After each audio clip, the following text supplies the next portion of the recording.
복음의 장벽을 넘어설 때라는 제목으로 하나님의 말씀 전하도록 하겠습니다.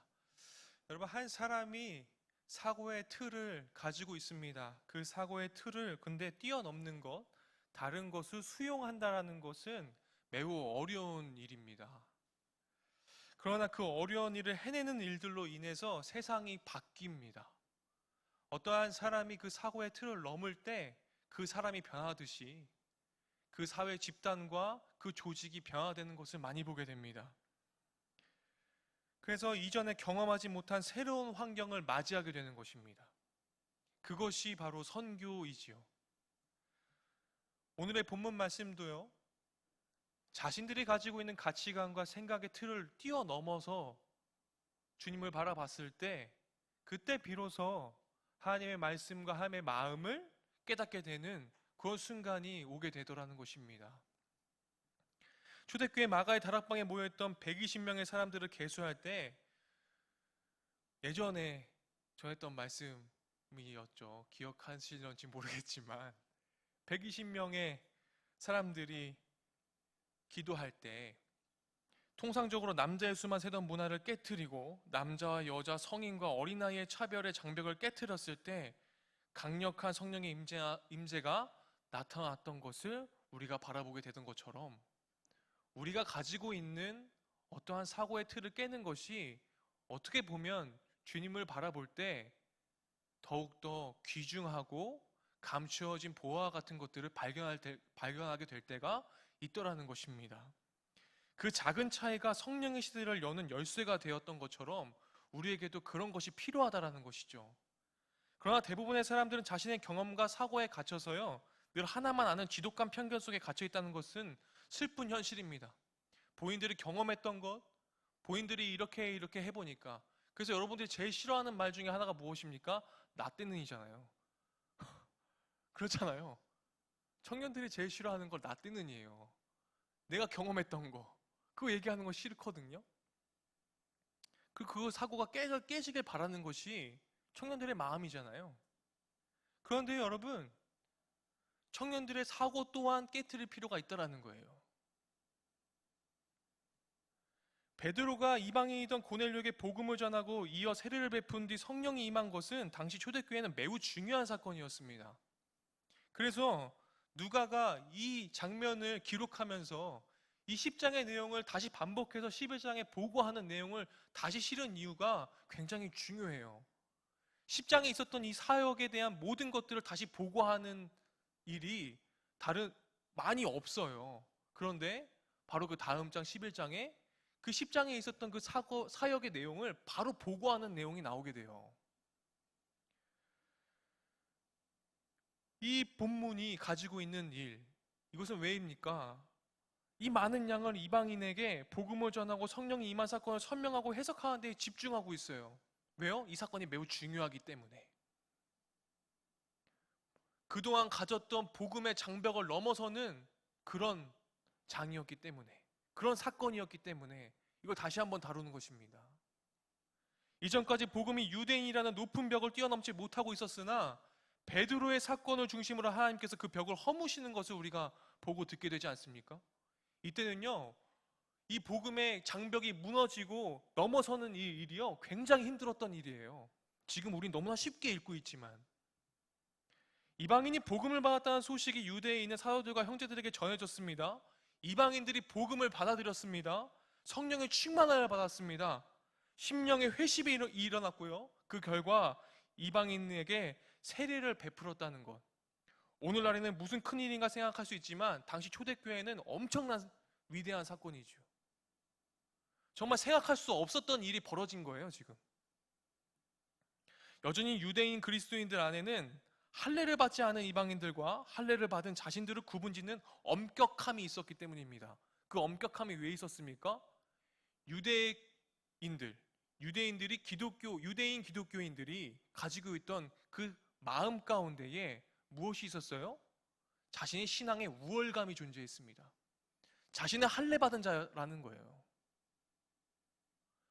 예수 그리스도는 어떠한 우월감을 가진 사람들만 믿을 수 있는 거예요. 그것을 뭘로 나뉘었어요? 할례 받은 자와 무할례자로 나뉘었습니다. 2절 3절 말씀 우리가 함께 읽어보겠습니다. 오늘 본문 2절 3절 말씀 다 같이 읽어볼게요. 베드로가 예루살렘에 올라갔을 때에 할례자들이 비난하여 3절이요.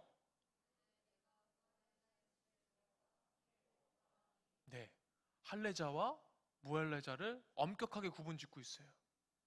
근데 무할례의 집에 들어가 함께 먹었다는 걸 들었어요. 할례자와 무할례자는요 같이 겸상도 못해요. 겸상도 못합니다. 주님께서 승천하실 때 분명 사마리아는 물론 땅끝까지 복음을 전하라고 주님께서 지상명령을 하셨어요. 그죠? 우리 너무나 잘 알고 있잖아요.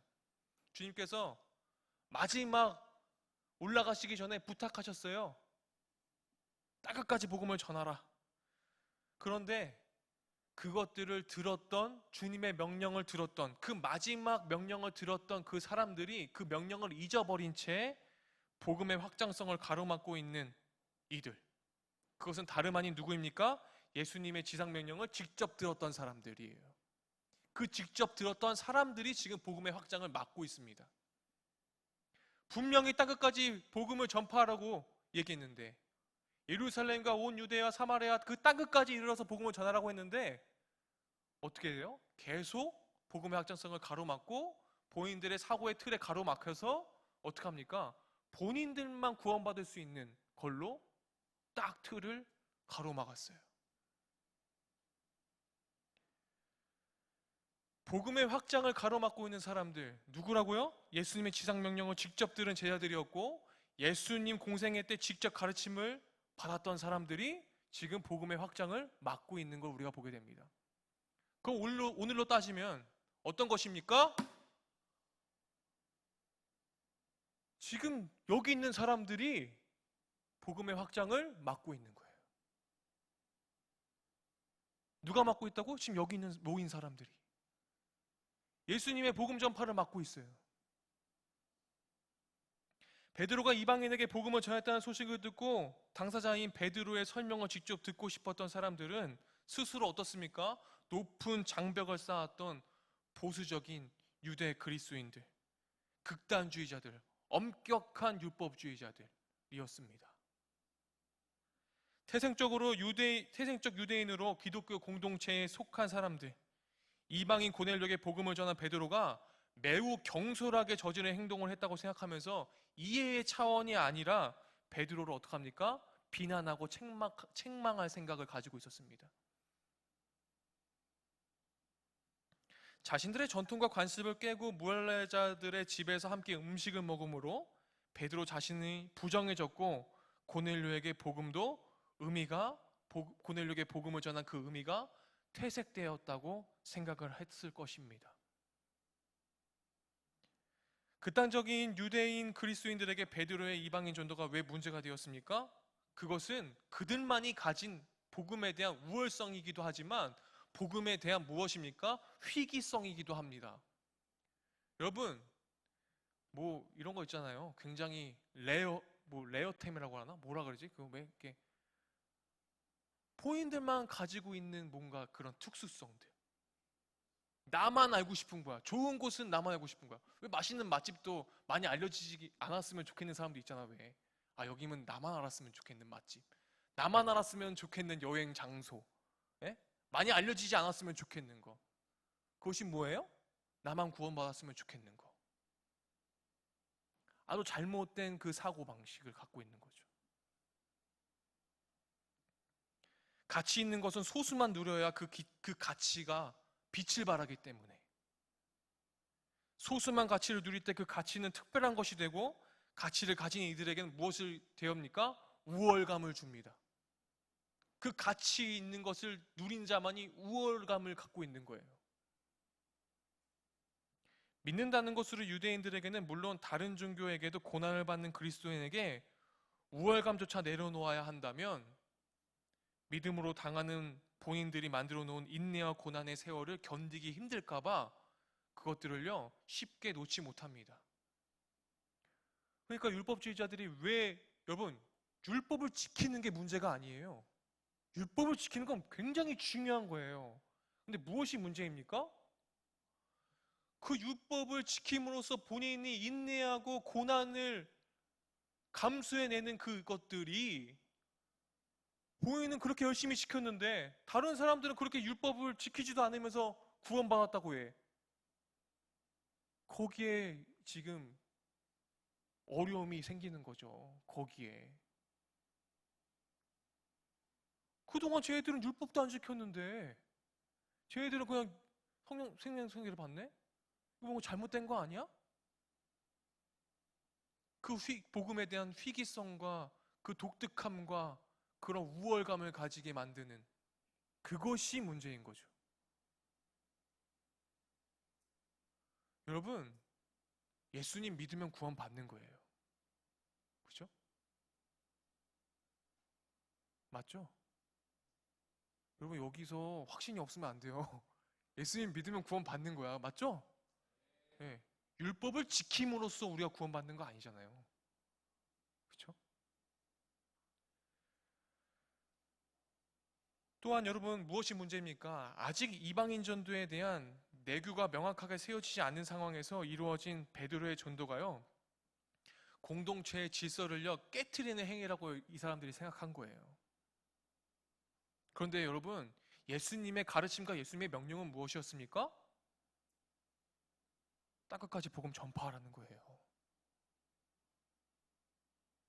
유대인에게만 구원이 있지 않다라는 겁니다. 그게 예수님의 가르침이었어요. 근데 그 예수님의 가르침을 무시한 채 누구에게만 구원이 있는 걸로 지금 착각하고 있어요? 유대인들에게만. 그 높은 장벽을 쌓아놨어요. 그렇게 유대인 그리스도인들은 복음의 가치를 지키고 싶었을 것입니다. 본인들이 인내하고 본인들이 율법을 지킴으로써 고난받고 좀 불편했던 그 모든 것들을 지키면서 신앙을 지켰던 그 모든 것들이 무너지는 것이 너무 힘들었던 거예요. 율법적인 성향의 유대인 그리스도인들을 비난만 할 수 없는 것이 우리도 역시 살아가면서 여러분 수많은 편견과 고집, 특권 속에서 살고 싶어 하지 않습니까? 그렇잖아요. 좋은 건 나만 누리고 싶은 마음 있잖아요.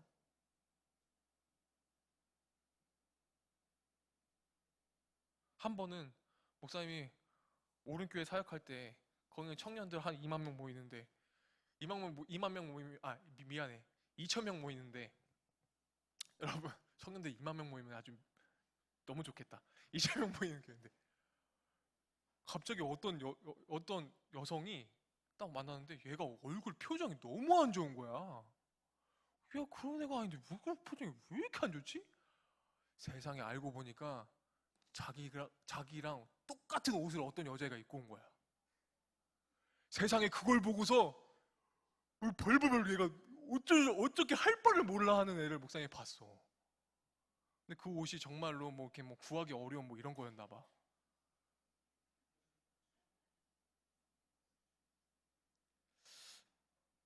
우리는 우리만이 가진 가치관이 있고 그 가치가 잘 누려지길 바라는 그런 특권 의식 가운데 우리가 마음속 깊은 곳에 그것이 있더라는 거예요. 단 한 번 살아가는 인생, 사케오처럼 남다른 열정과 통찰, 역량과 주변 도움 등으로 인생의 최고의 자리만을 고집합니다. 적어도 최고의 자리까지는 아니어도 남들 보기에 부끄럽지 않은 모습으로 살고 싶어 합니다. 그것이 하나님께서 나에게 원하시는 모습인지에 대해서는 확신할 수 없으면서도 경쟁사회에서 살아가기 위해 어쩔 수 없다는 자기 위로 속에 편견과 고집으로 하나님의 부르심을 외면할 때가 많이 있습니다. 그래서 목사님이 책을 읽으면서 이런 말이 와닿았어요. 편견 극복하기. 우리는 날마다 살아가면서 삶 속에서요. 선교적 삶을 살아가는데 제 첫 번째는 무엇입니까? 편견을 극복하는 것이 선교적 삶의 첫 출발입니다. 그런데요, 참 다행인 게 있어요. 본문에 나타난 하나님께서요, 인간이 지닌 편견을 사용하셔서요, 오히려 더 복음의 한계성을 뛰어넘어서 복음의 확장을 이루어 가시는 장면을 우리가 보게 되기 때문입니다. 정확하게 하나님은요, 정확하게 그 편견을 이용해서 지금 어떻게 됩니까? 이방의 복음의 확장성에 대해서요, 정당성을요, 완벽하게 이루신 분이 우리 예수님이세요. 베드로의 방문에 고넬료와 그 집안 전체가 어떻게 반응했는지 우리는 앞서 10장에 저번 주에 살펴봤어요. 베드로가 놀랄 정도로 성령의 부어주심이 그 성령 충만함으로 사역이 이루어졌고 부어졌고, 사람들은 베드로에게 며칠 더 머물도록 권하면서 어떻게 됩니까? 하나님의 말씀을 더 듣고자 했습니다. 편견에 사로잡혔던 베드로가 고넬료 집안 사람들에게 임한 성령님을 경험한 것은요, 베드로로 하여금 복음의 개념을 놀랍도록 확장시킨 것입니다. 여러분, 베드로가 원래 어땠습니까? 베드로가 환상 중에서요, 부정한 것을 만지기도 싫어했던 사람이에요. 근데 예수님의 명령에요, 편견이 바뀌어요. 성교의 패러다임이 바뀌어요. 이방인과 밥을 겸상도 하기 싫어가지고요, 네? 두려워했던 베드로가요, 지금 예수님의 명령 앞에서요, 가더라는 거예요. 어떻게 돼요? 편견을 바꿔버리죠. 자기가 가지고 있던 가치관을 바꿔버려요. 성령님이 하시는 복음의 확장이 베드로에게만 머물지 않았습니다. 베드로를 비방하고 흠잡으려고 하는 사람들에게도 역시 고넬료 집안에 임한 성령님의 역사는요, 편견을 깨트리기에 충분했습니다. 그럼 정답은 하나네요. 편견을 극복하기 위해서 어떻게 됩니까? 날마다 성령 충만함을 구해야 합니다. 이 사건은요, 후에요, 굉장히 중요한 부분을 다뤄요. 사도행전 15장은 무엇이 열립니까? 첫 번째 예루살렘 공회가 열리는 장면이 15장에 나옵니다. 이 사건 때문에 사도행전 15장에서 여러분 예루살렘 공회가 열린 거예요. 이것들을 규정하기 위해서. 그래서 지금까지도 세계의 여러 공회가 이 첫 번째 예루살렘 공회를 통하여서 지금까지도 이어져 오는 것들이, 우리들 그 신앙의 숭고한 것들을 지금까지 지키는 이유가 바로 여기에서부터 나왔습니다. 세계 선교대회가 많이 열립니다. 무한한 선교 단체들도 선교대회가 많이 열려요. 그런데 제일 첫 번째가 어디예요? 사도행전 15장에 나왔던 예루살렘 공회가 첫 번째예요.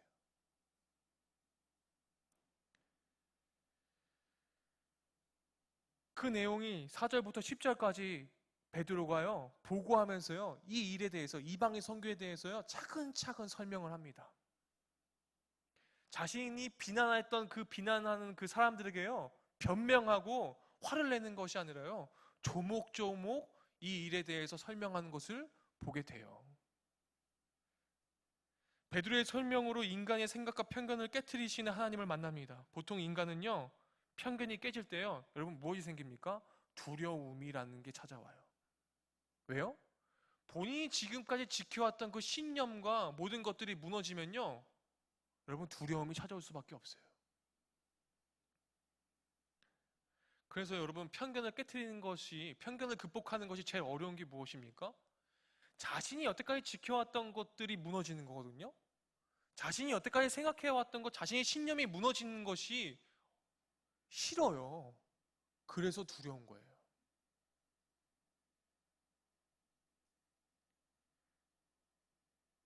그래서 다름을 인정하는 것이 매우 어렵잖아요. 그 다름을 인정하는 거. 굳건하게 세웠던 자기 의가 무너지는 경험이요, 결코 유쾌하지 않아요. 왜냐면요, 자신을 부정해야 되거든요. 자신이 틀렸다라는 것을 인정해야 되거든요. 그런데 여러분, 우리가 믿는 예수님, 그 신앙을 갖는 첫 번째는 무엇입니까? 자기 부정입니다. 자신을 부정해야 비로소 주님이 보여요. 예수님은 그렇게 가르치셨어요. 편견이 깨질 때, 그렇지만 그것들을, 그 장벽이 무너지고 그 편견을 극복하고 그 편견이 무너질 때 여러분 어떻게 됩니까? 비로소 자기 부정을 할 때요, 뭐가 돼요? 자유함이라는 게 오는 거예요.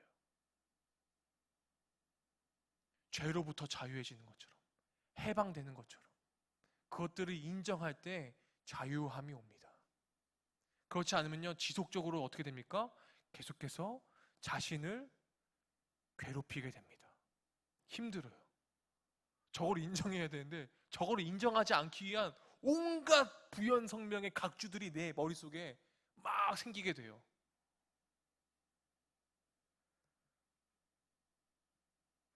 그리고 절대 진리가 아니던 개인의 편견을 왜 그리도 고집했었는지 후회가 밀려옵니다.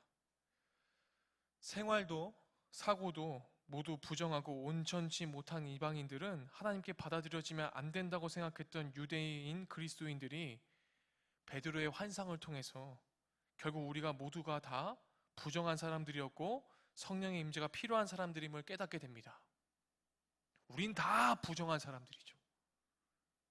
그걸 먼저 인정해야 되더라는 거예요. 신분을 떠나서요, 쥐 고아를 넘어서요, 유대인이나 헬라인이나 예수 그리스도를 따르는 모든 이들은요, 깨끗한 자로 인정해 주시고 성령을 주시겠다고 주님 약속 분명히 하셨습니다.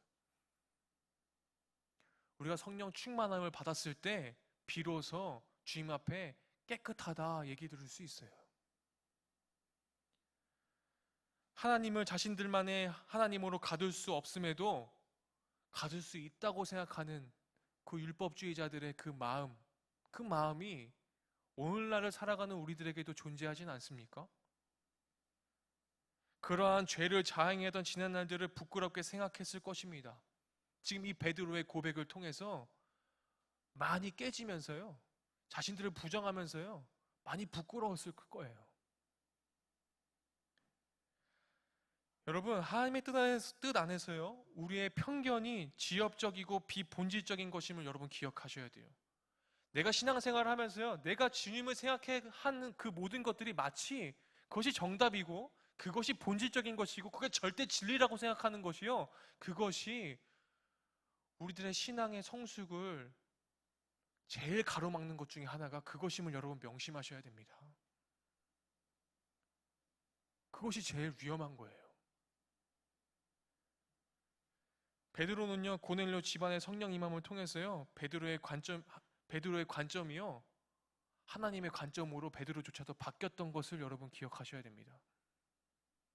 그 성령의 충만함을 경험했던 그 베드로가요, 고넬료의 집안에서 성령 충만함을 다시 한번 받게 되죠.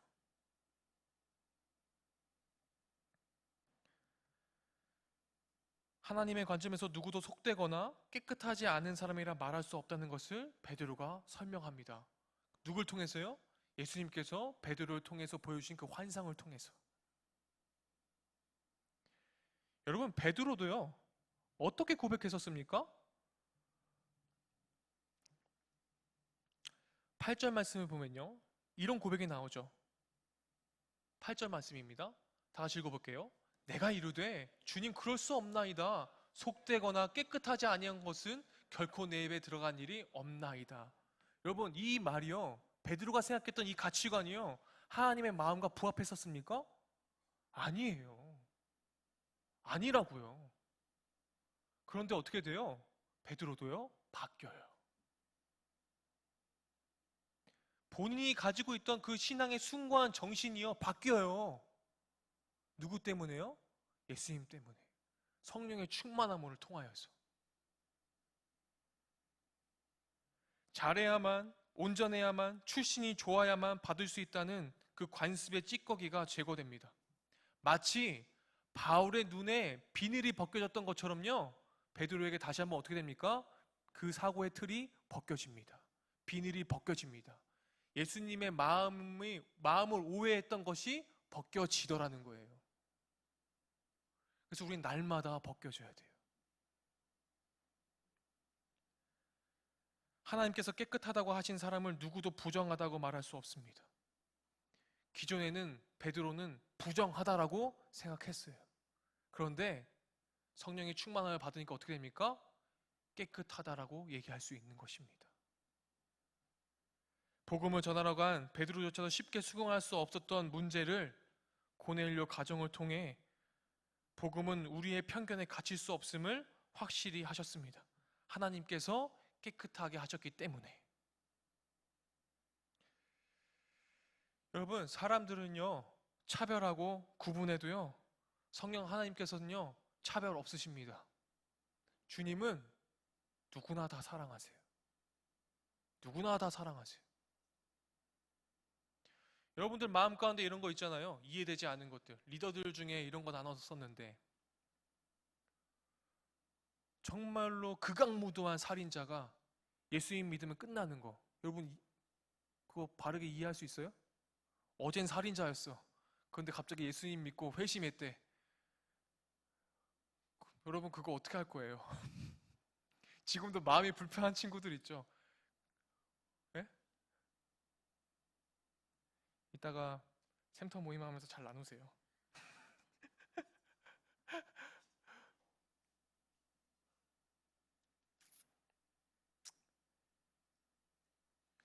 여러분, 15절 말씀 우리가 다 같이 읽어볼까요? 15절 말씀이요. 방송시? 네, 15절인데요. 네, 다시 읽겠습니다. 내가 말을 시작할 때에 성령이 그들에게 임하시기를 처음 우리에게 하신 것과 같이 하는지라. 여러분, 잘 보세요. 베드로가 말을 하기 시작했습니다. 성령이 그들에게 임하였어요. 근데 뭐예요? 처음 우리에게 하신 것과 같이 했어요. 이 처음이 언제입니까? 성령 충만함을 받았었던 때. 사도행전 2장에서 오순절 마가의 다락방에서 성령이 임하였었던 그 처음과 똑같이 지금 임했다라는 거예요. 그럼 베드로는요, 지금 처음 그때 그 성령 충만함을 받았던 그 사건을 지금 또 경험하겠다는 것을 여러분 입증하고 있죠. 그렇죠? 물론 여러분, 깨끗함과 부정함, 바른과 그릇됨, 옳음과 틀림이 우리들 인생에 풀어야 될 숙제예요. 우리가 날마다 풀어야 할 숙제예요. 거룩함을 지향하는 우리의 신앙은요, 늘 정함, 정의, 옳음을 향해야 합니다. 그러나 그것이 사람을 판단하고 평가하는 기준이 되어서는 안 되죠. 주님의 제자 된 우리는 뭐만 할 뿐입니까? 사랑만 할 뿐입니다. 주님께서는 깨끗한 짐승과 부정한 짐승의 구분을 깨트리심으로 차별 없이 모든 이들을 사랑하시는 하나님이심을 드러냈습니다. 주님은 모두를 사랑하세요. 할례를 받은 사람과 할례를 받지 않은 사람 모두가 하나님의 백성이 될 수 있음을 분명히 주님께서는 입증하셨습니다. 그러므로 오늘을 살아가는 우리 모두 각자 지닌 편견과 관심을 잠시 내려놓고 하나님 형상과 모양으로 창조된 모든 이들에게 사랑의 마음을 품어야 합니다.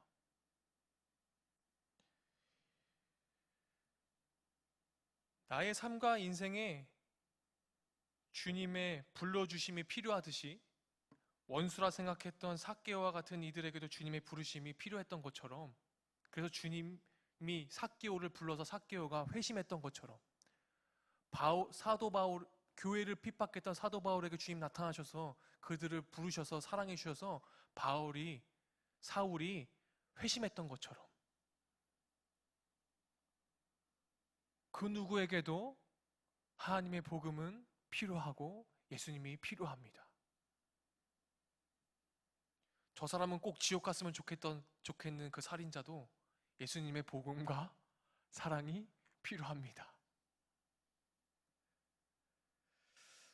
좀 설교가 길어지고 있는데요, 좀만 더 참아주시고 목사님이 마지막으로 더 좀 전하고자 해요. 본문에서 놀라운 것이요, 한 가지가 더 있어서 그래요. 여러분, 보통이요, 여러분, 복음 전할 때요, 복음을 전하는 자가 마음을 부드럽게 하고 듣는 자가 거부 반응을 가져야 하는 것이 항상 그렇잖아요. 지금도 목사님 열심히 설교 준비해갖고 지금 전하는데 어떤 친구는 너무 힘든 친구들이 있을 수 있잖아요. 그런데 오늘 본문 말씀 보니까요, 복음을 전할 때 설득해야 하고 수고가 있기에 전도가 힘든 거잖아요. 그래서 전도 너무 힘들잖아요. 복음 제시하고, 그죠? 가까운 사람일수록 더 복음 전하기 힘들고. 본문은요, 그런데요, 편견을 지닌 복음 전도자와 편견 없이 환영하는 이방인을 만나게 돼요. 오히려 어떻습니까? 이방인들이 베드로를 환영하고 있어요. 편견은 베드로에게 있었지 이방인들에게 편견이 있지 않았다라는 거예요. 복음을 받아들일 충분한 마음과 준비와 자세와 태도가 있더라는 거예요. 그럼 여러분, 성령의 충만함을 받기 위해서 충족할 만한 마음은 무엇입니까? 편견 없는 마음이었습니다. 복음을 전하는 편견이 있었던 베드로가 편견이 있었더라도 복음을 받아들이려고 했었던 이방인들이 편견 없이 베드로를 환영했던 모습을 여러분 기억하십시오. 그래서 여러분 예배에 나올 때 어떤 마음이 제일 중요합니까? 어떤 마음이 제일 중요해요? 기대하는 마음. 예배에 은혜 받기로 작정하는 마음이 우리들에게 필요하다라는 것입니다.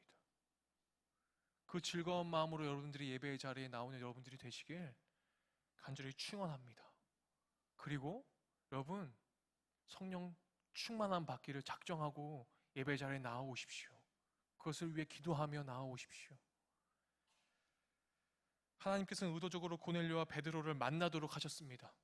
편견이 있었던 베드로 그리고 복음을 받아들이려고 편견 없었던 이방인들을 주님 만나게 하셔서 예수님의 그 무한하신 역사가 일어났던 것을 우리가 보게 됩니다.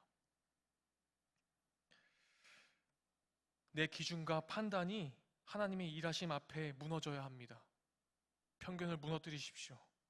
하나님 앞에서의 무너짐은 설교하는 자나 듣는 자나 동일하게 한 마음으로 기도할 때 성령님이 일하시고 주님께서 역사하시는 것을 목격하게 됨을 여러분 오늘 말씀을 통해서 우리가 보게 되었습니다. 그러고 나니까요, 율법적 유대인들이 지닌 장벽을 하나님이 허무시는 것을 우리가 보았던 것처럼 우리가 주님의 일하심을 여러분 기대하시길 소망합니다. 마지막 절 함께 읽고 말씀 마치려고 하는데요, 마지막 절 다 같이 한번 읽어보겠습니다. 그들이 이 말을 듣고 잠잠하여 하나님께 영광을 돌려 이르되 그러면 하나님께서 이방인에게도 생명 얻는 회개를 주셨더라 하니라. 여러분 본문에서요, 교회의 연합을 배우게 됩니다. 무엇을 배워요? 교회의 연합. 교회 공동체는요, 누구도 구별해서는 안 돼요. 누굴 구별해야 합니까? 내가 거룩해지도록 나를 구별해야 됩니다. 따라하십시오. 나를 구별하자. 누구 앞에서요? 주님 앞에서. 다른 거를 구별하는 게 아니라요, 주님 앞에서 나를 구별하는 게 중요해요. 왜요? 하나님의 속성이 그러하기 때문에. 하나님이 우리를 거룩하다, 거룩하다, 거룩하다라고 주님 말씀하셨기 때문에. 다른 사람 구별하려고 하지 마세요. 나를 구별하셔야 됩니다. 주님 앞에서. 주님 앞에서 거룩해지십시오.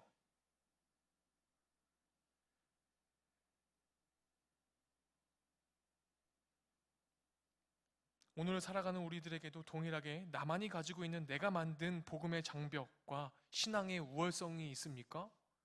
여러분, 그걸 깨트리셔야 됩니다. 제가 나보다 오래 믿었고 예수님 잘 믿고 내가 더 열심히 하고가 아니라 주님 앞에서 나를 거룩하게 하시는 작업들을 잘 해내시는 그런 여러분들이 되시길 간절히 원합니다. 그 복음의 장벽을 뛰어넘어 성령님의 사역에 걸림돌이 되는 모든 것들을 여러분들이 부수시는 작업들을 하시면서 오직 주님의 말씀과 일하심에 발맞추어 나아갈 수 있는 그런 거룩한 백성 되기를 간절히 원합니다. 기도하겠습니다. 사랑의 주님, 우리 안에 편견과 허상이 이토록 무섭게 자리하고 있음을 말씀 안에서 봅니다. 어설픈 내 기준으로 허용 가능한 사람과 그렇지 않은 사람을 구분했던 나의 모습들을 주님 바꾸어 주시옵소서. 내가 받아줄 사람, 거절할 사람을 나누고 있습니까? 하나님께서는 왜 저런 사람을 만나게 하셨고 왜 저런 사람을 허용하시는지 이해 못합니까? 그러나 주님 오늘 말씀을 통해 우리는 다시 한번 배웁니다. 복음은 그런 것이 아니고 하나님은 모든 죄인의 하나님이시고 모두를 사랑하시는 하나님, 우리가 수많은 오해와 착각을 내려놓고 우리의 마음과 생각이 오직 주님을 향해 활짝 열리게 하여 주시기 원합니다. 우리 마음과 생각이 오직 하나님으로만 조율될 수 있도록 인도하여 주시옵소서. 그래서 성령 하나님이 내 안에 내주하셔서 나를 거룩하게 하신 그 복음을 듣고 따라가는 그런 건강한 그리스도인들 될 수 있도록 인도하여 주시옵소서. 예수님의 이름으로 기도드렸습니다. 아멘.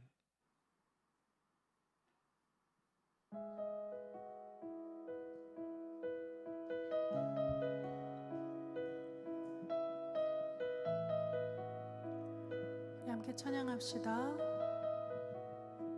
내게로부터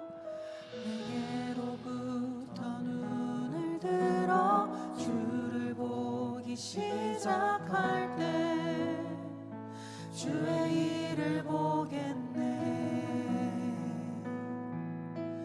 내 작은 마음 돌이켜서 하늘에 꿈꾸게 하네. 주님을 볼 때 모든 시선을 주님께 드리고 살아계신 하나님을 느낄 때 내 삶은 주의 역사가 되고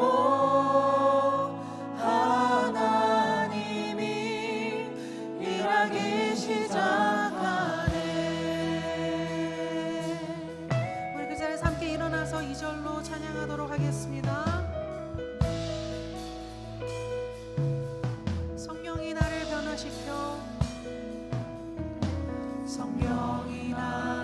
변화시켜 모든 두려움 사라질 때 주의 일을 보겠네. 광대한 땅 한가운데서 주님만 알게 되리.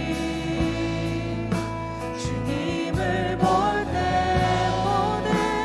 모든 시선을 주님께 드리고 살아계신 하나님을 느낄 때 내 삶은 주의 역사가 되고 하나님이 일하기 시작하네. 모든 시선을 주님께 드리고 전능하신 하나님을 느낄 때 전능하신 하나님을 느낄 때 세상은 주의 나라가 되고 하나님이 일하기 시작합시다. 모든 시선을 주님께 드리고 살아계신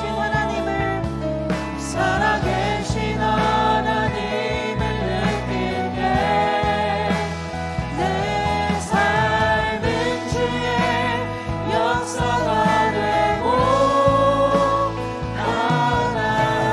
하나님이 일하기 시작하네.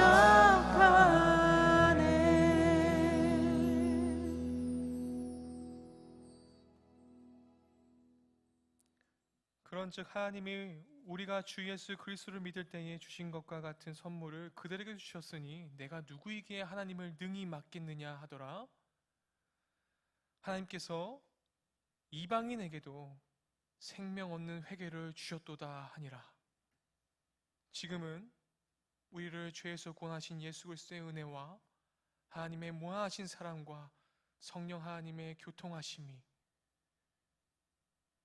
나의 고집과 나의 생각을 내려놓고 주님 앞에 기도함으로 나의 사고와 나의 가치관과 나의 편견을 깨트리고 결단하는 주님의 새벽의 이슬 같은 청년들의 머리 위에, 그리고 예배자들의 머리 위에, 그리고 하나님의 복음의 장벽을 뛰어넘어 선교적 삶을 살아가기로 결단하는 모든 선교사들의 머리 위에 지금부터 영원히 함께 하시기를 간절히 축원하옵나이다. 아멘.